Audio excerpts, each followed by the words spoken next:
Ceyhun bahri denizi Hazar arası. Çöl üstünden öter, yeli Türkmenim. Gülgün sosu kara gözüm karası, kara dağdan iner fiili Türkmenim. Hak fiilemiş. Vardır onun sayası.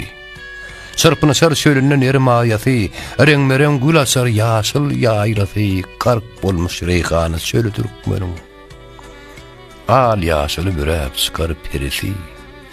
Kükreyip bar kurur anmarın iyisi, begtörü ak sakkal yurdun iyisi, kuren tutar gözeliyli Türkmenim. Ol merdin oğludur, merttir pederi.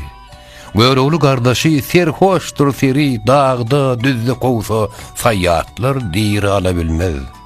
Yol var doğru Türkmenim.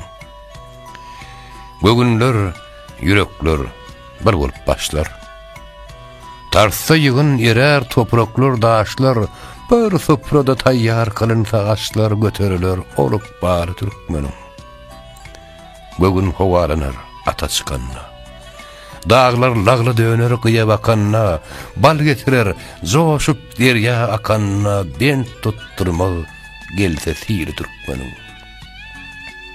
Gafıl kalmaz, dövüşüne har olmaz, gargışa ne doğru giriftar olmaz, bilbilden ayrılıp solup har alma, daim anma saçar gülü Türkmenim. Tireler kardeşler uru yarıdır. Akballar ters gelmez, hakkın nurudur. Mertler atasıkta tegoştarıdır. Alamana yürer yolu Türkmenim. Serhoş olup sıkar, ciger dağlanmaz. Daşları sıyınlar, yolu bağlanmaz. Gözüm gayrı düşmez, göğün eglenmez. Mağtım ulu sözler, salı Türkmenim.